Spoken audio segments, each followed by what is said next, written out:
Sekarang saya menerangkan nih part kedua. Kalau part pertama tadi kita belajar proses definisi negosiasi dan contoh dari aplikasi negosiasi, maka yang kedua ini saya akan menerangkan tentang prasyarat negosiasi yang efektif. Nah, kalau Anda membaca di buku paket Anda atau buku slide Anda itu 6 ya.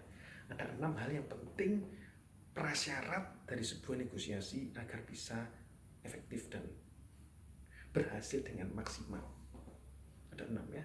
Jadi, dan saya akan memberikan contoh kasus dalam konteks Anda misalnya melamar pekerjaan, karena saya pikir saya sudah dosen yang cukup senior ya, sudah lama saya jadi dosen sejak 2011, waktu umur saya masih 23, jadi Anda bisa hitung lah umur saya sekarang berapa gitu ya. Jadi itu saya akan memberikan konteks umpama saudara ingin melamar pekerjaannya, dan untuk melamar pekerjaan saya selalu memberikan nasihat ya kepada mahasiswa, kalau memang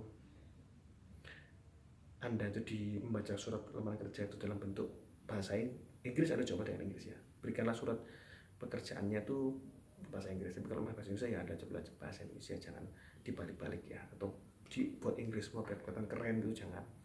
Ya, karena belum tentu dibutuhkan di departemen itu dan belum tentu bahasa Inggris Anda juga benar. Nah, itu that's the most important thing, because sometimes it looks so similar but it's totally different the meaning.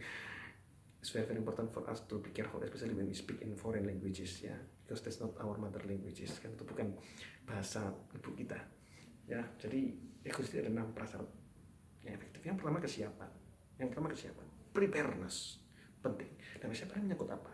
Misalkan sudah melamar pekerjaan ya, kesiapan pertama menyangkut sudah harus punctual, harus tepat waktu ya.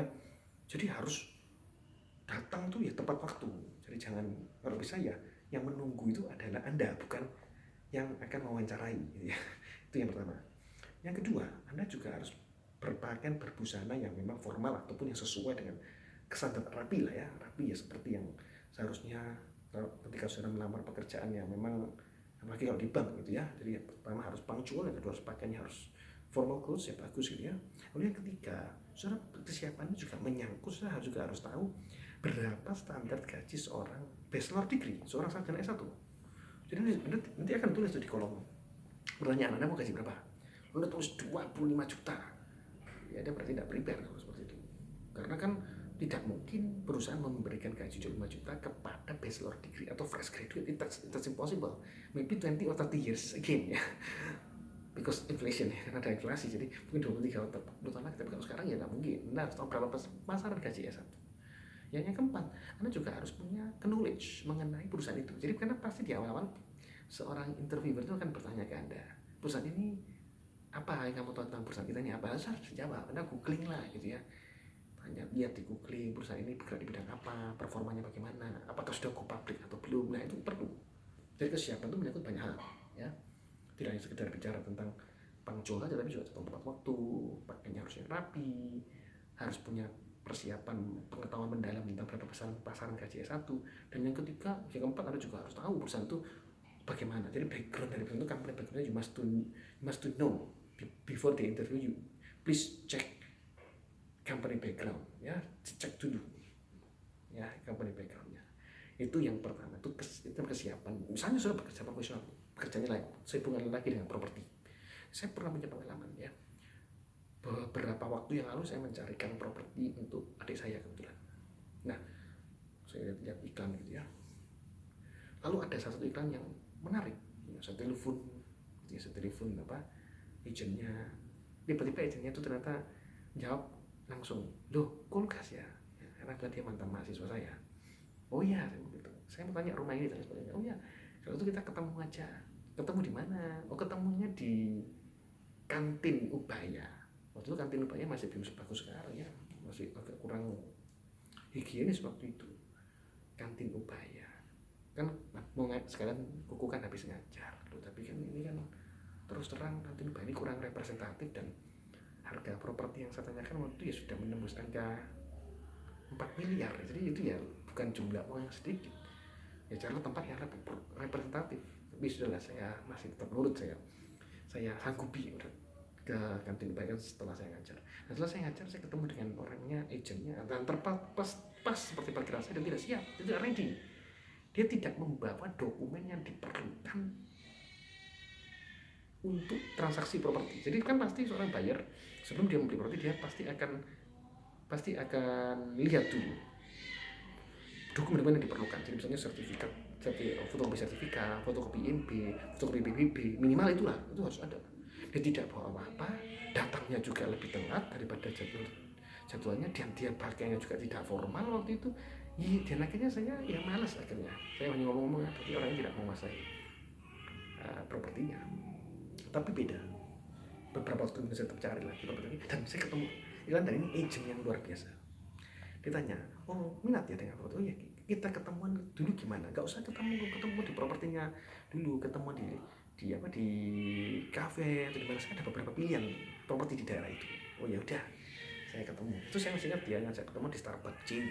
Wah kan sudah tempatnya sudah keren, Starbucks JW lah. Kira ini rumah harga 4 miliar pak. Harga 4 miliar itu bukan uang sedikit. Lalu saya ke JW, saya ketemu dengan agentnya, dan dia datang lebih pagi, bajunya rapi. Lalu dia juga menyiapkan, tanya sama saya, sukanya minum apa pak? Gitu ya. Oh saya nggak suka kopi kebetulan.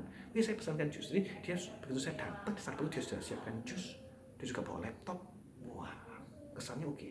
Begitu saya masuk ke Starbucks dan saya ngobrol dengan dia langsung menyiapkan saya dokumen diperlukan ya, fotokopi sertifikatnya, fotokopi BBB-nya, fotokopi IMB-nya, bahkan fotokopi blueprint-nya pun dia bawa.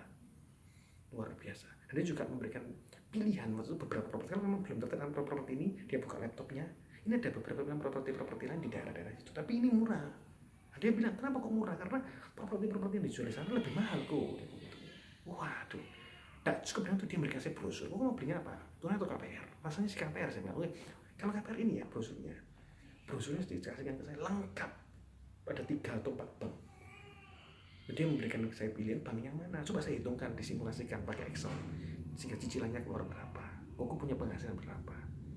Wah, sebenarnya itu saya merasa luar biasa. Terus betul-betul well prepare, ketemu orang itu sudah siap dengan topik yang akan dibahas oleh calon konsumen, sehingga mantap, dan akhirnya betul-betul saya tertarik gitu ya. Akhirnya saya membeli di agent ini, propertinya di agent ini. Artinya well prepare, saya harus prepare, harus kesiapan itu menyangkut banyak hal.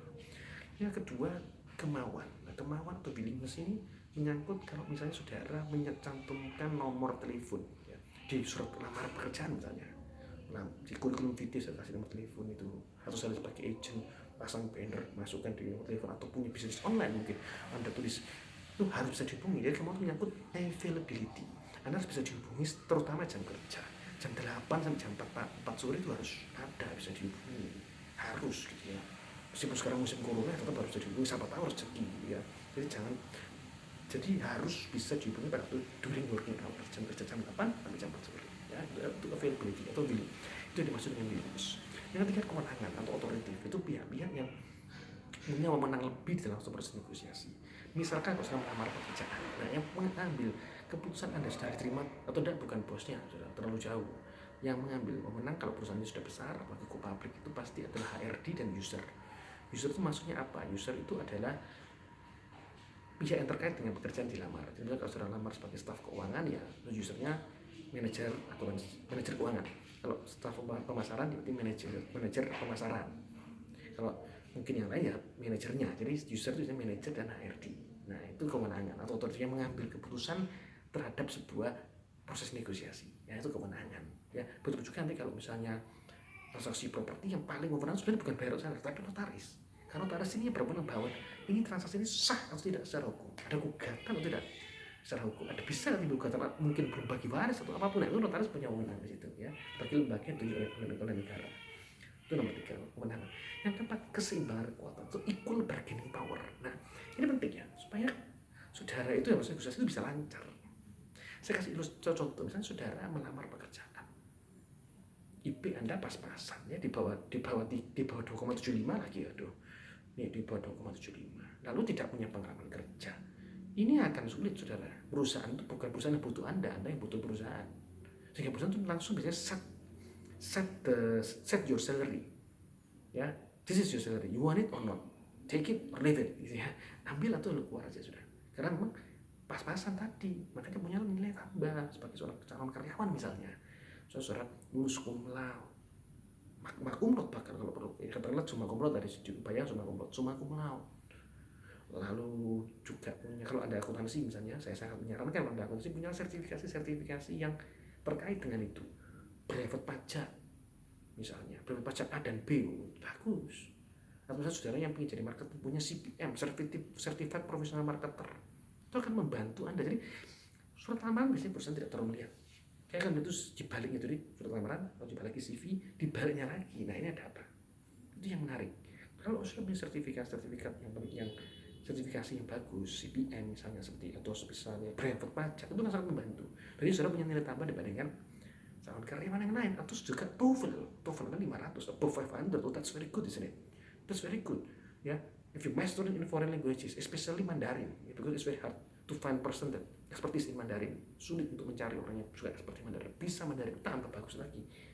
Ada nilai tambah yang memang sangat penting, gitu ya, untuk Anda jual, dan akhirnya perusahaan itu punya lihat, berarti Anda ini layak untuk dipertimbangkan. Dan biasanya Anda diberi kesempatan untuk negosiasi gaji. Ya, you have a chance to negotiate with your salary. Of course you can ask more than standard if you have the things that I already mentioned before. Ya, itu penting sekali. Itu harus punya nilai tambah sehingga menciptakan saling ketergantungan. Perusahaan membutuhkan Anda membutuhkan diri, sama-sama saling membutuhkan, negosiasi bisa enak. Sama kalau saya juga jual barang, ya, jual properti atau jual mobil apapun, jual barang.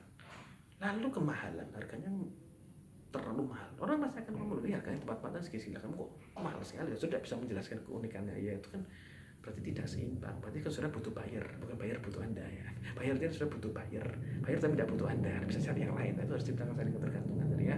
Gitu, ketergantungan. Equal bargaining. Terakhir, yang kelima ada stakeholdership. Stakeholdership itu keterlibatan seluruh pihak. Jadi dalam proses penandatanganan kontrak kerja, ya, itu semua pihak harus hadir. Jadi ada user, ada HRD, ada Anda sebagai calon aplikasi, gitu ya, itu harus ada. Jadi keterlibatan seperti kehadiran seluruh pihak. Misalnya kalau misalnya umpama proses transaksi properti, ya semuanya harus hadir, kecuali pemerintah daerah yang tidak hadir lah, diwakilkan oleh notaris itu. Jadi ada notaris, ada Anda, ada buyer, seller, broker, notaris, itu terlibat semua dalam proses stakeholdership tadi. Nah, yang terakhir adalah holistik, ya. Holistik ini keseluruhan. Jadi misalnya saudara melamar pekerjaan, perhatikan kontrak kerja. Ketika sudah diterima, sudah sangat antusias. I got a chance in this company and they give me good salary. But you forget something is very important. After all of that, yeah, they will give you working contract. And if you sign the working contract, ya, saya tanda tangan di kontrak kerja dengan ada materai, itu punya kekuatan hukum. Jadi bisa dituntut kalau tidak sesuai.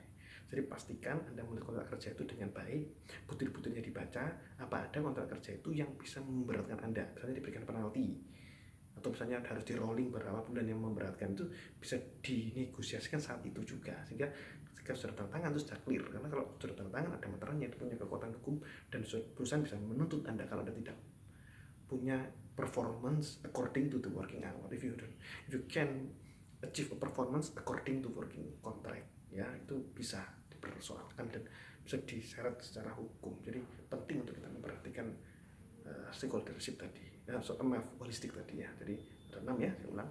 Pertama, kesiapan, preparedness. Kedua, willingness, kemauan. Yang ketiga, kewenangan, authoritative. Yang keempat, equal bargaining power. Yang kelima, stakeholdership, semua pihak harus hadir.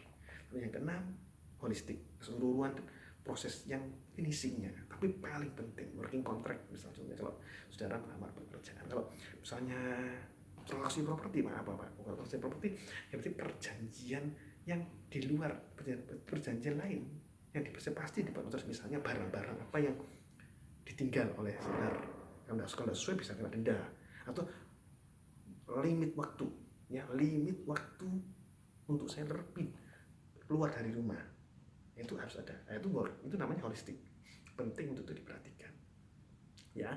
Oke, terima kasih. Sekian dari saya. Kalau ada pertanyaan, Anda bisa mungkin ketik aja di kolom komen, ya. Ini juga di YouTube. Sekali lagi, I'm not YouTuber. Due to lack of facility, of course, and I'm not enough camera that maybe as good as a YouTuber, the real YouTuber. I'm sorry if the quality of the video is not good. Apologize, ya, maafkan karena Saya bukan youtuber, tapi saya mencoba dengan ya semaksimal mungkin saya bisa bagi. I share my experience in negotiation with all of you. Yeah, this is the second part and the last, and also this is the last video for me from this subject. I hope I will see you again in the next meeting, and I hope you success. And don't forget also to submit assignment maybe from Mr. Dudi as a course coordinator. Stay safe, stay healthy. Don't forget to wash your hand every time ya Pak, cuci tangan terus ya Pak. Kalau it's not too important atau terpenting, jangan berkeluar dari rumah, di rumah aja, stay at home, and we will pray that this coronavirus will end quickly ya, akan selesai dengan cepat, decrease victimnya decrease every day ya, jumlah korbannya turun terus setiap hari, dan segera kita bebas corona. Kita berdoa ya sama-sama ya, pasti Indonesia bebas corona bersatu ya. See you again in the next semester. God bless you. Dadah, bye bye.